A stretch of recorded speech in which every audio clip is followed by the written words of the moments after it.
Okay, so what happens when a company tries to literally capture the sun, but has to borrow an absolute mountain of cash to pull it off? Welcome to today's Explainer, where we're going to unpack a comprehensive and frankly fascinating analysis of ACME Solar Holdings. We're exploring the high-stakes friction between their explosive, rapid-fire growth and the heavy structural risks that just come with the territory. So if you love dissecting high-growth infrastructure plays and really understanding the mechanics of the green energy transition, you are in exactly the right place. Let's get started. Now, real quick, before we jump into the numbers, just a reminder that this explainer is strictly for educational and research purposes. It is not a direct buy or sell recommendation, so always do your own due diligence and consult a pro before making any investment moves. Right, so to really wrap our heads around ACME Solar, we first have to understand the sheer, mind-boggling scale of the playing field. India has set this staggering, monumental target to achieve 500 gigawatts of renewable capacity by the year 2030. To put that into perspective for a second, 500 gigawatts is roughly the total power consumption of several mid-sized countries combined. We are talking about millions of solar panels, thousands of wind turbines, and endless miles of grid infrastructure that need to be built from the ground up in just a handful of years. This isn't just some policy goal, it's a massive, structural energy transition, creating an unprecedented, long-term macro tailwind for utility-scale solar producers.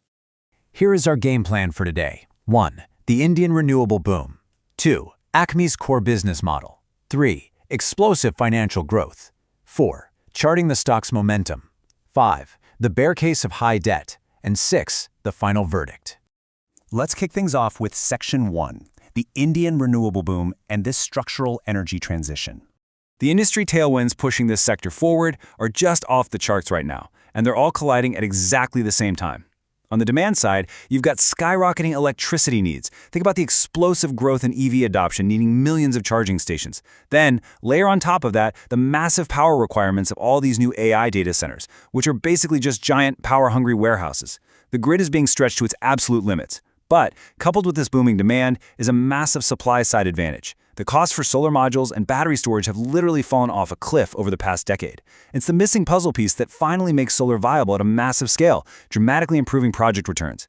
Add in government incentives like structured solar auctions and funding for green hydrogen, and well, you've got an entire sector ripe for a historic expansion. Moving into Section 2, ACME's core business model and how they are actually powering the grid. Because ACME isn't just, slapping solar panels in a desert and hoping for the best. They are aggressively expanding into FDRE and BESS. Let's break those acronyms down, starting with BESS, or Battery Energy Storage Systems. Think of BESS as basically a time machine for electricity. See, solar suffers from the duck curve. The sun shines brightest at noon when demand is low, but goes down in the evening right when everyone gets home and turns everything on. BESS allows ACME to capture that noon solar power, store it, and then release it during those peak evening hours at a premium price. And this seamlessly feeds into FDRE, which stands for Firm and Dispatchable Renewable Energy. Because they have that battery storage, they can actually guarantee around-the-clock firm supply of renewable power. This is absolutely huge because it solves the grid's biggest headache, intermittency, which gives ACME significantly higher pricing power and much fatter margins. And those margins, they are incredibly secure. When you build massive infrastructure, your biggest fear is your customer going bankrupt and leaving you with the bill. But check out this customer breakdown.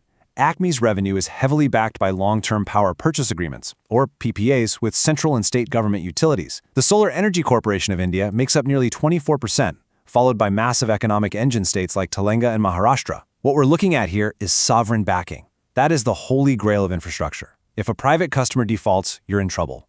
But when a government backs a 25-year contract, your counterparty risk drops to near zero. And that immense cash flow predictability makes it way cheaper and easier for ACME to service the massive debt they need to build these projects in the first place. All right, Section 3, explosive financial growth and their massive FY 2026 surges. The numbers here are just wild. By the end of FY 2026, revenue skyrocketed by an incredible 78.42% year-over-year, hitting 25.07 billion rupees. But top-line growth is only half the story here.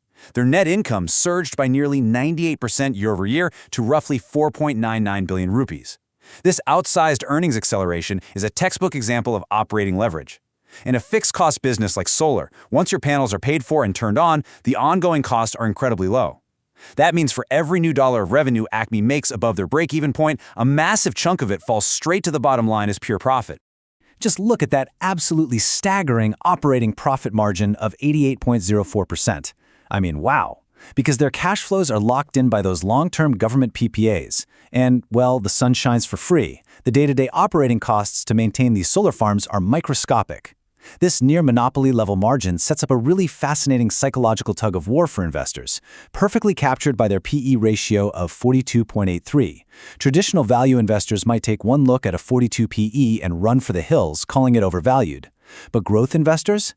They see that 88% margin and view the premium multiple as just the price of admission for a company aggressively compounding its high-margin capacity in a booming macro environment. When you zoom into the quarterly breakdown, you see this really consistent upward trajectory across the board. You're not just seeing yearly growth, you're seeing sequential growth. Look at the bottom line, a 21.63% quarter-over-quarter leap in net profit from December 2025 to March 2026. Keep in mind, this isn't a software company where you can just push an update and magically increase sales. Sequential growth in the utility sector relies entirely on physical steel and glass going into the ground.